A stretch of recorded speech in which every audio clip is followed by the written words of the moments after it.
PPATK bahkan menegaskan pencucian uang yang dilakukan Eselon 3 Kementerian Keuangan itu dianggap terencana, struktural, bahkan melibatkan banyak pihak. Bukan hanya Rafael Alun, sejumlah pegawai Kementerian Keuangan terindikasi memiliki rekening tidak wajar. Bisa saja angka sebesar itu, tapi sebenarnya nilai realnya, saldo rekeningnya, outstanding balance-nya tidak sebesar itu. Karena pada waktu dihitung transaksi yang berkali-kali, mutasi berkali-kali, uang keluar masuk ditransaksikan. Jadi jumlahnya besar. Kalau dihitung terus ya bisa double counting, triple counting, bisa lebih dari itu. Pengalaman ya, kebanyakan sih orang pajak itu ya hidupnya nggak susah lah gitu loh. Itu kebanyakan. Ya kalau kayak relatif ya itu sangat tergantung. Tapi dari perilaku kan kita juga bisa baca. Biasanya untuk eselon 3 itu biasanya budaya mereka itu main golf itu pasti sebelum ada moge-mogean itu mereka itu biasanya itu. Misalnya karena mereka seringkali bersekongkol untuk melakukan perbuatan-perbuatan tertentu secara bersama-sama ya, dalam bentuk penyertaan bisa aja karena dia sama-sama melakukan sesuatu yang menyimpang ya bisa disebut dia juga atas ukuran tambahan tadi bisa-bisa saja. Oke, sejauh Nah, lagi-lagi Kementerian Keuangan juga harusnya tidak reaktif berlebihan kepada seseorang misalnya. Ya harus rangkul. Nah, kenapa nih ada ini? Oke, keberpihakan karena itu anggotanya harusnya diduluin untuk periksa lebih dulu. Itulah profil dia. Ya kan? Tapi suatu ketika dia mendapatkan transfer dana 10 miliar. Ini di luar dari profil, sehingga bank sebagai pihak pelapor, penyedia barang jasa keuangan itu wajib menyampaikan laporan transaksi keuangan mencurigakan. Salah satu indikasinya itu tadi adalah di luar dari profil karakteristik dari sebuah nasabah. Maka disepakati terkait dengan pemeriksaan LHKPN RAT, ini benar ya telah ditingkatkan dalam proses penyidikan. Sehingga berikutnya secara teknis tentu nanti akan dilakukan permintaan keterangan terhadap pihak terkait oleh tim LHKPN dan juga tim penyelidikan. Kalau dalam proses pemeriksaan memang ada kewenangan kepala kantor untuk membuat surat perintah tugas untuk pemeriksaan.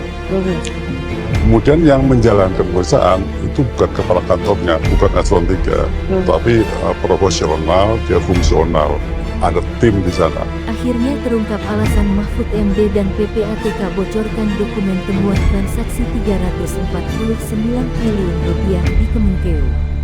Tribun Manado, Ko.id, transaksi mencurigakan 300 triliun rupiah di Kementerian Keuangan bukanlah korupsi, melainkan tindakan pidana pencucian uang. Begitulah statemen dari Menteri Koordinator Bidang Politik, Hukum, dan Keamanan Indonesia, Mahfud MD. Jadi tidak benar bahwa isu berkembang di Kemenkeu ada korupsi 300 triliun rupiah. Itu bukan korupsi, pencucian uang, ujarnya. Ia menjelaskan, memang terjadi transaksi yang mencurigakan 300 triliun rupiah di Kemenkeu sepanjang tahun 2009 sampai tahun 2023 yang terdiri dari 197 laporan dengan melibatkan 467 pegawai. Aliran dana yang janggal itu berdasarkan data dari PPATK. Namun kini, polemik temuan transaksi janggal 349 triliun rupiah di Kementerian Keuangan Kemenkeu masih berlanjut. Kali ini anggota Komisi 3 DPR mempertanyakan mengapa dokumen temuan terkait tindak pencucian uang TPPU bisa bocor ke publik. Anggota Komisi 3 DPR Ri Arteria Dahlan mengatakan, mengacu pada pasal 11 Undang-Undang Nomor 8 Tahun 2010, dokumen temuan terkait TPPU seharusnya dirahasiakan. Ketentuan ini berlaku untuk semua pihak, mulai dari pegawai pusat pelaporan dan analisis transaksi keuangan PPATK hingga menteri. yang memperoleh dokumen atau keterangan dalam rangka pelaksanaan tugasnya menurut UU ini wajib merahasiakan dokumen atau keterangan tersebut, kata dia dalam rapat dengar pendapat RDP Komisi 3 DPR dengan Kepala PPATK. Ia pun melanjutkan ketentuan dari aturan itu yang menyebutkan, setiap orang yang melanggar ketentuan akan dikenakan hukuman.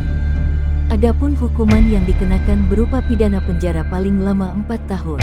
Bagiannya yang ngebocorin berarti bukan Pak Ivan, Kepala PPATK, ya. Yang memberitakan macam-macam itu bukan dari mulutnya Pak Ivan. Bukan, tanya Arteria. Pada kesempatan yang sama, anggota Komisi 3 DPR Benika Harman juga mempertanyakan apakah boleh dokumen temuan terkait TPPU dikemukakan ke publik.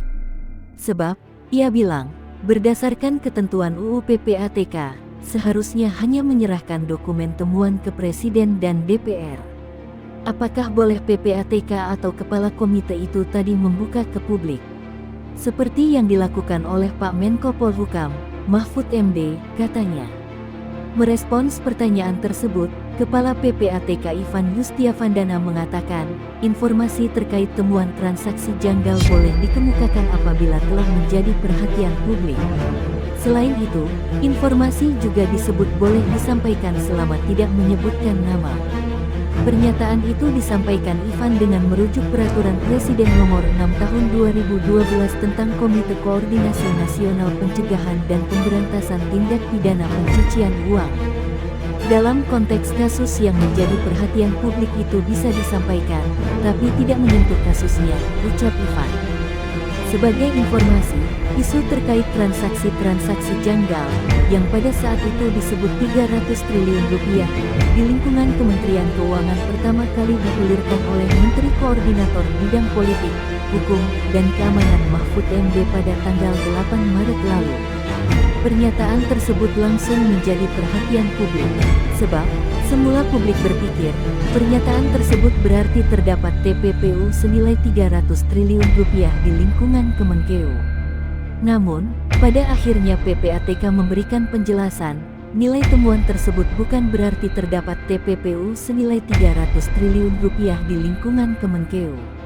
Nilai tersebut merupakan nilai total data temuan indikasi TPPU yang dikirimkan PPATK ke Kemenkeu pada periode tahun 2009 sampai tahun 2023.